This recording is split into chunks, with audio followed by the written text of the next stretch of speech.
Good morning, all of you. Today, I will discuss about the limitations of the Rutherford model. In my previous class, I have told you all the structure of the atom, all the structure of the atom can be classified into category. One, that is the two-dimensional model, and other one is that is the three-dimensional model. When we talk about the 2D model, so in this 2D model we have done the concept of the Thomson model, concept of the Rutherford model.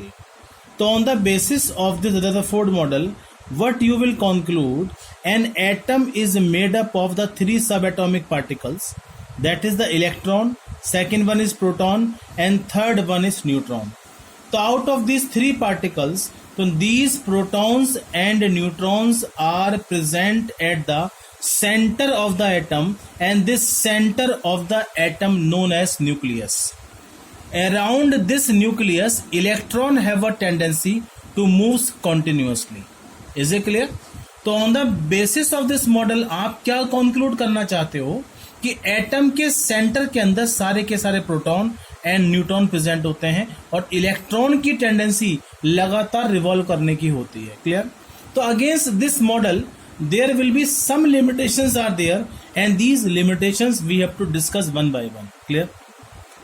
First of all, against this model जो सबसे पहले objections निकल के आया था, and that this model was जो था objection, that is was the Maxwell theory of radiation. Maxwell theory of radiation. जो दूसरा लिमिटेशन था, that is the concept of the photo electric effect. Photo electric effect. और जो third one है आपका, that is the phenomena of the black body radiation. तो out of these three हम एक एक करके ये टॉपिक पढ़ेंगे. दो सेकंड टॉपिक जो है आपका Max Planck photo electric effect, and this photo electric effect is very important for numericals. And this black body radiation is also very important phenomena, जिसका मेन डिस्कशन आप बाद में करेंगे. और तीसरा पार्ट आता है कि मैक्सवेल थ्योरी ऑफ रेडिएशन क्या है. तो one by one we are taking all these limitations of the Rutherford model. Is it clear? तो इस मॉडल में सबसे पहले हम जिस टॉपिक को यहां पर लेंगे उसका नाम है that is the concept of the photo electric, the concept of the photo electric effect. Why this effect is important? क्या होता है ये इफेक्ट और क्या इसका इंटरनल कॉज है, हमें इसको बेसिकली समझना पड़ेगा. तो सबसे पहले इसको बताने के लिए मैं क्या लूंगा, we are taking here the concept of the photo electric effect. Why this effect is important? क्यों ये इफेक्ट हम यहां पर स्टडी कर रहे हैं? क्योंकि this effect is useful for the development of the Niels Bohr model. तो अल्टीमेटली जितने भी ये फिनोमिना आप स्टडी करोगे, ये सारे के सारे फिनोमिना हमारे नए कॉन्सेप्ट को प्रमोट करने के लिए हमारे लिए हेल्पफुल होते हैं. तो what do you mean by the term of this photo electric effect? सबसे पहले इसको, इस इफेक्ट को बताने के लिए हमें एक पिक्चर ड्रॉ करनी पड़ेगी, और इन दिस पिक्चर हम एक डिस्चार्ज ट्यूब ले लेते हैं. And you know this discharge tube is made up of very hard borosilicate glass. Internally we have to place here one metal plate, और यहां पर मैंने लगा दिया एक रिसीवर. इस पूरे सिस्टम को मैंने एक्सटर्नल सप्लाई से कनेक्ट कर दिया. ये जो गैल्वेनोमीटर है वो मैंने यहां पर प्लेस कर दिया. Now what will happen? अब हम कोई भी रेडिएशन का सोर्स लेंगे, जैसे कि सनलाइट है या कोई और भी सोर्स है एनर्जी का, और when this radiation is allowed to incident on this metal plate, तो metal plate से इलेक्ट्रॉन्स का इजेक्शन होता है, and these electrons keeps on moving from this metal plate and moves towards this receiver. What is the quality of this receiver? And any kind of the charged particle which may be proton and which may be electron और कोई भी plus minus charge का particle ये automatically receive कर लेंगे। Is it clear? अब question ये आता है कि अगर कोई भी मेटल यहां पर ली गई है, कोई भी मेटल है सपोज, तो उस मेटल्स में से इलेक्ट्रॉन को इजेक्ट करने के लिए जो रेडिएशन हम यहां पर इंसिडेंट कर रहे हैं, and this radiation must have the minimum frequency और you can say minimum wavelength, and this minimum frequency और मिनिमम वेवलेंथ इज रिक्वायर्ड, जो यहां से मेटल में से इलेक्ट्रॉन को इजेक्ट करने के लिए रिस्पॉन्सिबल होती है, उसको आप थ्रेश होल्ड फ्रीक्वेंसी या थ्रेश होल्ड वेवलेंथ के नाम से जानते हो।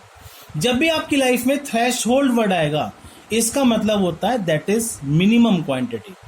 तो याद रखिएगा, without this threshold quantity we can not eject the electron from this metal surface. ठीक है, तो कोई भी रेडिएशन आपको मालूम है, मैक्स वेल थ्योरी के according radiation is made up of very small particle, जिसको आप क्वांटा या फोटॉन्स कहते हो। ठीक है, और एक क्वांटा की energy E is equal to क्या होती है? This is the H into nu. आपको मालूम है कोई भी रेडिएशन जो होता है, the radiation is made up of very discrete particles, discrete particles का बना होता है, और these discrete particles known as quanta या photons. The energy of each quanta E is equal to H into nu. याद रखिएगा, अगर ये रेडिएशन छोटे छोटे पार्टिकल्स का बना है, जिसको आप क्वांटा या फोटॉन्स कह रहे हो, तो ऐसी कंडीशन में जो एनर्जी एक क्वांटा की होगी that is E is equal to H into nu. अगर मैं इसको E is equal to H into nu naught लिख देता हूं, तो यहां पर न्यू नॉट का मतलब क्या होगा? That is the threshold frequency, मतलब मिनिमम फ्रीक्वेंसी जिसके बिना इलेक्ट्रॉन का इजेक्शन नहीं हो सकता। सपोज किसी भी मेटल की प्लेट से इलेक्ट्रॉन को बाहर निकालने के लिए मुझे 20 हर्ट्ज फ्रीक्वेंसी की एनर्जी चाहिए। सपोज मैंने एग्जांपल ले लिया, और अगर ये फ्रीक्वेंसी 20 हर्ट्ज से कम है तो कोई भी इलेक्ट्रॉन का इजेक्शन इस मेटल की प्लेट से नहीं होगा। तो ऐसी कंडीशन में हम जो रेडिएशन इस मेटल प्लेट पर इंसिडेंट करेंगे, उसकी फ्रीक्वेंसी जो है वो कम से कम 20 हर्ट्ज हो, और अगर 20 हर्ट्ज से ज्यादा है तो कोई दिक्कत वाली बात नहीं। तो एक्चुअल जो हमें थ्रेशोल्ड एनर्जी की रिक्वायरमेंट होगी इलेक्ट्रॉन को इजेक्ट करने के लिए, तो उसकी एनर्जी क्या होगी? E is equal to H into nu naught. और हम जो रियल एनर्जी को इंसिडेंट कर रहे हैं किसी भी मेटल प्लेट के ऊपर, उसकी एनर्जी क्या होगी? That is E is equal to H into nu. तो याद रखिएगा, इलेक्ट्रॉन्स जिस स्पीड से या वेलोसिटी से बाहर निकलेंगे, तो उसकी जो काइनेटिक एनर्जी होगी, kinetic energy of the ejecting electron, that is the half mv² is equal to H nu. मतलब जो एनर्जी आप रियल में इंसिडेंट कर रहे हो minus H nu naught, this is the H nu naught. और you can say the kinetic energy of the ejecting electron is equal to H nu minus H nu naught. So this is the basic formula by which you can explain the phenomena of the photoelectric effect. So now the question arises, how you can define the phenomena of the photoelectric effect. तो जो photoelectric effect होता है, photoelectric effect का क्या मतलब होता है? The phenomena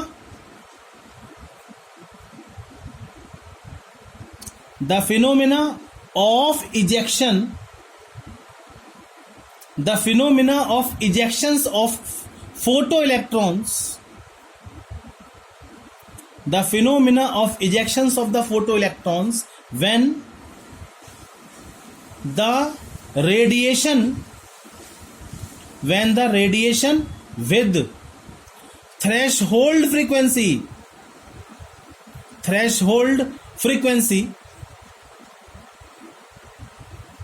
is allowed to incident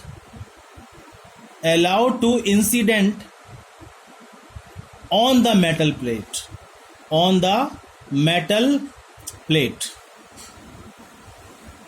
known as photoelectric effect, known as photoelectric effect. ठीक है, तो बेसिकली जो डायग्राम मैंने बनाया था, this is the discharge tube, metal की प्लेट थी, यहां पर रेडिएशन आप इंसिडेंट कर रहे हो, ये निकल के आ रहे हैं इलेक्ट्रॉन्स जो इस रिसीवर से रिसीव होंगे, और जब इस वायर के थ्रू इस यहां तक पहुंचेंगे जहां पे लगाया आपने गैल्वेनोमीटर, तो इसकी निडल में कोई ना कोई डेफ्लेक्शंस आप नोटिस करोगे. Deflection indicate that electrons are coming through this wire and that's why. तो this complete phenomena जिसमें इलेक्ट्रॉन्स का इजेक्शंस इस मेटल की प्लेट से हुआ है, आप उसे क्या बोलेंगे? The concept of the photo electric effect. तो इन निकलने वाले इलेक्ट्रॉन की एनर्जी कितनी होगी? The kinetic energy of this ejecting electron, that is the half mv² is equal to h nu minus h into nu naught. तो मैंने आपको बता दिया कि h न्यू का यहां पर मतलब क्या है. This h nu is equal to the real energy of radiation जो आपने यहां पर इंसिडेंट करी है, और हमें जो कम से कम चाहिए, this is the h nu naught. इसको आप क्या बोलेंगे? That is the threshold energy. ठीक है, और जितना इनका डिफरेंस ज्यादा होगा उतनी ज्यादा आपकी काइनेटिक एनर्जी होगी. Is it clear? अब यहां पर क्वेश्चन आपके माइंड में आ रहा होगा कि h यहां पर क्या है. Where h is equal to the Planck's constant, h known as the Planck's constant. बहुत जल्दी आप इसके बारे में भी पढ़ेंगे. And this numerical value is 6.626 into 10 to the power -34. तो this is the numerical value of this Planck's constant जो आपको पर्टिकुलरली यहां पर यूज करना है. अब इस वाले इक्वेशन को आप देखिए, इस कंप्लीट इक्वेशन के अंदर h कांस्टेंट है. किसी भी पर्टिकुलर मेटल के लिए न्यू नॉट की वैल्यू भी कांस्टेंट होगी. तो याद रखिएगा, जब दोनों ही आपकी क्वांटिटी कांस्टेंट है, तो in this situation how you can write this equation? This kinetic energy is equal to half mv² is equal to h nu minus w. जहां पर मैंने W को वर्क फंक्शन कह दिया, वेयर W क्या कहलाएगा आपका? Work function, and W known as work function. तो जो W है आपका, this is very very important. क्यों ये W इंपॉर्टेंट है? हर मेटल के लिए ये W वाला पार्ट इंपॉर्टेंट हो जाता है, क्योंकि H भी कांस्टेंट है, न्यू नॉट भी कांस्टेंट है, and this W known as work function. Is it clear? तो this is the basic formula of the photo electric effect. अब हम इस फार्मूले को आगे और भी एक्सटेंड कर सकते हैं. हम किस तरीके से इस फार्मूले को एक्सटेंड करेंगे? तो एक्सटेंड करने के लिए मैंने यहां पर क्या लिखा? मैंने अभी भी पीछे लिखा आपके, that is the half mv² is equal to h nu minus h nu naught. आपको मालूम है, आपने बेसिक फार्मूला पढ़ा है, velocity c is equal to, that is frequency into wavelength. velocity c is equal to क्या होता है? frequency into wavelength. or you can say the frequency is equal to velocity and upon wavelength. तो अगर मैं new की जगह c upon lambda लिख देता हूं, जहां पर लैम्डा यहां पर क्या बता रहा है आपका, and this part is taken as the wavelength. C stand for what? The velocity. अगर मैं सोलर रेडिएशंस की बात करता हूं, and it's value is 3 into 10 to the power 8 metre per second. तो अल्टीमेटली जो न्यू है आपका फ्रीक्वेंसी, वो वेलोसिटी अपॉन वेवलेंथ के इक्वल हो जाता है. ठीक है, in the previous formula h into nu, तो जो ये वाला न्यू है that is equal to c upon lambda, और जो न्यू नॉट हो जाएगा that is equal to c upon lambda naught. जब कांस्टेंट फ्रीक्वेंसी होगी तो कांस्टेंट वेवलेंथ भी होगी, एंड दोनों वैल्यू को आप यहां पुट कर दीजिए. तो क्या मिलेगा? This kinetic energy is equal to half mv² is equal to h into c upon lambda minus h into c upon lambda naught. Is it clear? और you can say half mv² is equal to h into c 1 upon lambda minus 1 upon lambda naught. So this is the another formula of the photoelectric effect. So this phenomena of the photoelectric effect is very very important, जिसके base पर आप बहुत सारे numericals को discuss करोगे, ठीक है। And these numericals आपके एग्जाम के लिए इंपॉर्टेंट है, हमेशा से ही इंपॉर्टेंट रहे हैं। और याद रखिएगा प्रीवियस मॉडल जितने भी आपने पढ़े हैं, Thomson model we have to discard now. हम रदरफोर्ड मॉडल को भी डिस्कार्ड कर चुके हैं। रदरफोर्ड मॉडल को डिस्कार्ड करने के पीछे मैंने आपको एक रीजन बता दिया, that is the concept of the photo electric effect. And without this photo electric effect आप किस बेसिकली रदरफोर्ड मॉडल को डिस्कार्ड कर देंगे, और इसके साइमल्टेनियसली आपको ब्लैक बॉडी रेडिएशंस भी करना है and the concept of the radiation भी करना है। तो सबसे पहले थोड़ा सा ये भी जान लीजिएगा, ये मैंने पढ़ा दिया, अब मैं न्यूमेरिकल वाले पार्ट पर आता हूं उसके। तो उससे पहले एक बात आप जान लीजिएगा, हम रेडिएशंस को क्या बोलते हैं। रेडिएशंस को एक्सप्लेन करने के लिए, मतलब जो रेडिएशंस का होता है, इस पूरे फिनोमिना को एक्सप्लेन करने के लिए 3 थ्योरीज पढ़नी है आपको। एक पढ़ना है आपको Maxwell theory of radiation, second पढ़ना है आपको मैक्स प्लैंक्स थ्योरी, और एक पढ़नी है आपको corpuscular theory. And the first theory proposed by James Maxwell, second theory proposed by Max Planck, and third theory corpuscular theory proposed by Albert Einstein. तो Einstein का जो कॉन्सेप्ट है, तीनों के कॉन्सेप्ट और तीनों ही थ्योरी आपकी रेडिएशन फिनोमिना को एक्सप्लेन करती हैं। What do you mean by the term radiation? That is the phenomena of energy loss. जब किसी भी सरफेस से एनर्जी लॉस होती है, या तो वो हीट के फॉर्म में होगी, या फिर वो लाइट के फॉर्म में होगी, या फिर वो साउंड के फॉर्म में होगी, या फिर वो इलेक्ट्रिसिटी के फॉर्म में होगी। तो these are the 4 basic mode of the loss of energy. अब क्वेश्चन क्या होता है कि इस रेडिएशंस को होने में, चाहे वो हीट लॉस हो, लाइट लॉस हो, साउंड लॉस हो, इलेक्ट्रिसिटी लॉस हो, इन सब का लॉस होने का बेसिक मोड क्या होता है।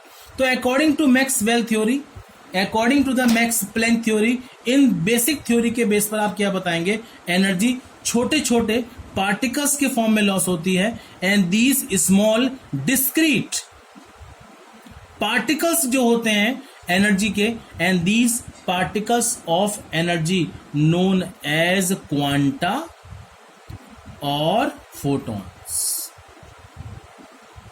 ठीक है। तो आप जो बेसिक क्या ऑब्जेक्शन है आपका इस कॉन्सेप्ट का रेडिएशन वाला, तो मैक्सवेल के अकॉर्डिंग अगर कोई भी वर्क डन हो रहा है, if any movement is taking place, तो हमेशा एनर्जी लॉस होगी। लेकिन रदरफोर्ड मॉडल के अकॉर्डिंग आपने क्या बताया, the centre part of the atom is nucleus where protons and neutrons are concluded, and around this nucleus electrons have a tendency to keeps on moving. अगर electron लगातार move कर रहा है, अगर कोई भी मूवमेंट इलेक्ट्रॉन का लगातार हो रहा है, तो उस मूवमेंट की वजह से क्या होगा, इलेक्ट्रॉन के इस मूवमेंट की वजह से basically what you will notice, जो इलेक्ट्रॉन का मूवमेंट होगा उसमें ये घूमता हुआ इलेक्ट्रॉन लगातार एनर्जी को लॉस करेगा। किस बेस पे ये बात कह रहे हैं आप, on the basis of the theory of radiation. और जब यहां पर लॉस एनर्जी का हो जाएगा, तो ऐसी कंडीशन में ये इलेक्ट्रॉन वीक पड़ेगा। लॉस किस फॉर्म में होगा, in a form of the quanta, in a form of the photons. अगर ऐसा हो जाता है तो जो स्टैटिक फॉर्म में न्यूक्लियस है, इस ये घूमते हुए इलेक्ट्रॉन्स को अपनी तरफ खींचेगा, and this electron will fall down inside the nucleus. अगर ऐसा हो गया तो एटम का एग्जिस्टेंस पॉसिबल नहीं है, the existence of atom is not possible. So this concept of radiation is also count as a basic limitations of the Ernest Rutherford model. तो जो रदरफोर्ड मॉडल है आपका, जो उसका सबसे बड़ा इंपॉर्टेंट एप्लीकेशन था, जिसमें न्यूक्लियस की इन्वेंशन है, लेकिन वो एटम के अंदर इलेक्ट्रॉन, प्रोटॉन, न्यूट्रॉन की पोजीशंस को प्रॉपरली जस्टिफाइड नहीं कर पाते। तो नॉट ओनली दिस वन, जो हमें मैक्स रेडिएशन वाला कॉन्सेप्ट है, ये तो मैं पढ़ाऊंगा आपको नेक्स्ट वीडियो के अंदर, लेकिन आपने जो उसके अलावा दूसरा कॉन्सेप्ट पढ़ लिया, that is the photo electric effect, and this is also counted as the basic limitations of this model, ठीक है। तो ये भी आपका 2 लिमिटेशंस हो गए, तो अब मैं नेक्स्ट वीडियो के अंदर जो चीजें आपके लेके आऊंगा that is the concept of the Maxwell theory. तो हम नेक्स्ट वीडियो में मैक्सवेल थ्योरी पढ़ेंगे, हम मैक्स प्लैंक थ्योरी के बारे में पढ़ेंगे, और हम कॉर्पस्कुलर थ्योरी के बारे में पढ़ेंगे, और besides it and finally we will discuss about the concept of the black body radiation. Clear? इसके न्यूमेरिकल्स करने होंगे आपको, these are very important for examinations. Thank you.